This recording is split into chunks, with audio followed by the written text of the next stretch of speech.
मसीह संदेश सुनने वाले सभी मेरे प्यारे भाई और बहनों को यीशु नमस्कार। मसीह संदेश में आज हम व्यवस्था विवरण उसका 29 अध्याय 29 पद को देखेंगे कि आज के दिन परमेश्वर का वचन हमसे क्या कहता है। व्यवस्था विवरण उसका 29 अध्याय 29 पद। गुप्त बातें हमारे परमेश्वर यहोवा के वश में हैं, परंतु जो प्रकट की गई है वे सदा के लिए हमारे और हमारे वंश के वश में रहेगी, इसलिए कि इस व्यवस्था की सब बातें पूरी की जाए।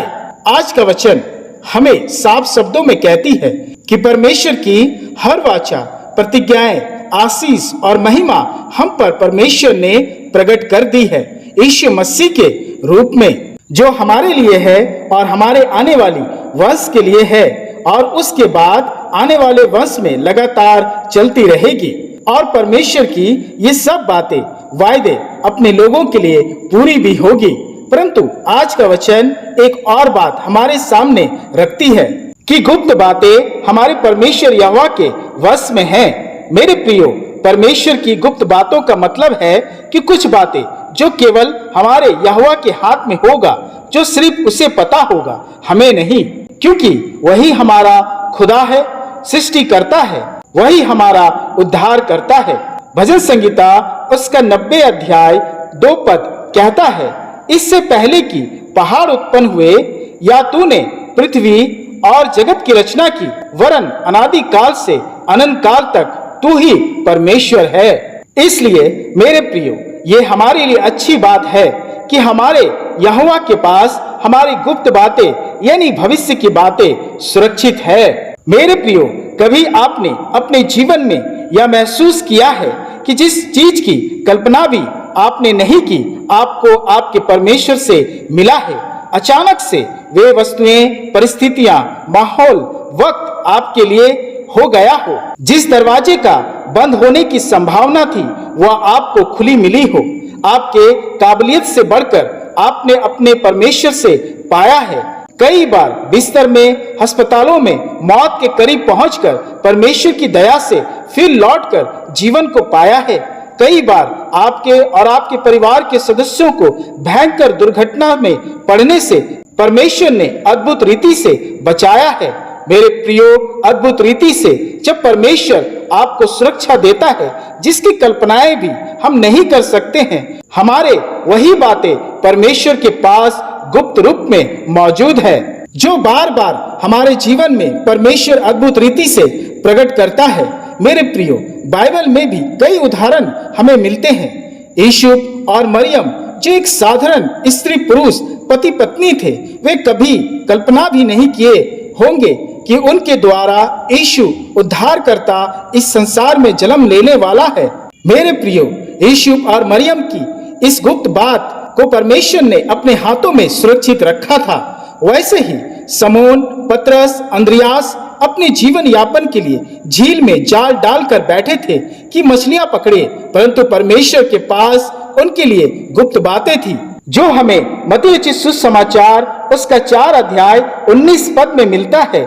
मेरे पीछे चले आओ तो मैं तुमको मनुष्यों के पकड़ने वाला बनाऊंगा। समोन, पतरस, अंद्रियास जो मछली पकड़ने वाले से मनुष्यों को पकड़ने वाले बन गए थे, वैसे ही पतरस की गुप्त बातें जो परमेश्वर की ओर से भविष्य में छिपा था कि वह यीशु के साथ पानी पर चलेगा।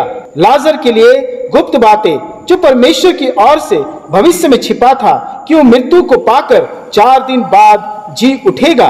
वैसे ही जक्कई, जिसे इस बात का एहसास ही नहीं था कि यीशु के आने से उद्धार उसके घर में आएगा, घर में उद्धार उसके लिए गुप्त रूप में परमेश्वर ने अपने पास सुरक्षित रखा था। मेरे प्रियो, ऐसे कई उदाहरण बाइबल में हमें मिलते हैं कि परमेश्वर ने भलाई की अद्भुत बातों को हमारे लिए अपने वश में रखे हुए हैं, जिसे हम अपने प्रतिदिन के जीवन में अद्भुत बातों के रूप में देखते हैं, जिसकी हमने कल्पनाएं भी नहीं की होगी। जैसे परमेश्वर का वचन भी हमसे कहता है, यिर्मयाह नबी की पुस्तक उसका 29 अध्याय 11 पद, यहोवा कहता है कि जो कल्पनाएं मैं तुम्हारे विषय में करता हूँ उन्हें मैं जानता हूँ, वे हानि ही की नहीं वरन कुशल ही की हैं, और अंत में तुम्हारी आशा पूरी करूंगा।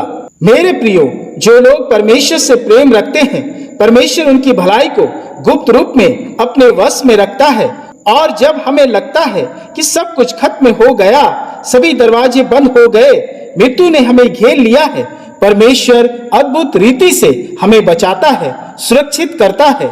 जैसा वचन भी हमें बताती है रोमियो की पत्री उसका 8 अध्याय 28 पद। हम जानते हैं कि जो लोग परमेश्वर से प्रेम रखते हैं उनके लिए सब बातें मिलकर भलाई ही को उत्पन्न करती है, अर्थात उन्हीं के लिए जो उसकी इच्छा के अनुसार बुलाए गए हैं। इसलिए मेरे प्रियो, डरिए मत, घबराइए मत, चिंतित मत होइए, क्योंकि भविष्य की गुप्त की हर बातें आपके परमेश्वर के हाथ में है और जो हमारी भलाई के हैं। परमेश्वर अपने वचन के द्वारा हम सबों को बहुतायत से आशीष दे। आमीन। आइए हम प्रार्थना करें। हे सशक्तिमान परमेश्वर, इस भोर हम तेरा धन्यवाद करते हैं कि तेरी भलाई और करुणा की सामर्थ से हमने आज के इस दिन को पाया है। हम स्वस्थ हैं, यह तेरी अपार दया है।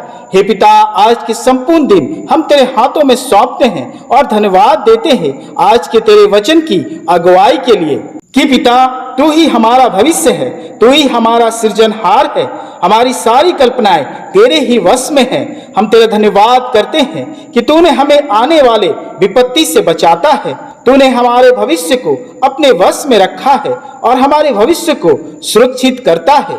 हे पिता, इस भोर मैं तेरे लोगों के लिए प्रार्थना करता हूँ। हे पिता, वे जो बीमार हैं, बिस्तर पर है, कष्ट में है, कर्ज में है, दुख में है, हे पिता, उन पर उनकी गुप्त बातों की भलाई को प्रकट कर। जो विपत्ति तेरे लोगों पर आने को है उन्हें तो मिटा डाल, अद्भुत रीति से अपने लोगों की रक्षा कर। हे पिता, प्रार्थना करते हैं वे जो मन से बेचैन हैं, भविष्य की चिंता करते हैं, बच्चों के लिए चिंतित है, वे जिनकी प्रार्थनाएं अब तक पूरी नहीं हुई है, हे पिता, उन पर अपनी भलाई उत्पन्न कर ताकि तेरे हाथों में वे सुरक्षित रहे। धन्यवाद देते हैं पिता कि तेरे हाथों में हमारा जीवन है। यीशु मसीह ने हमें अपने प्रेम में बांध रखा है और धन्यवाद कि हमारी सारी कल्पनाएं तेरे वश में है। धन्यवाद और जय तेरी ही हो। और इस प्रार्थना को अपने प्रिय पुत्र हमारे प्रभु यीशु मसीह के नाम से ग्रहण कर। आमीन, आमीन।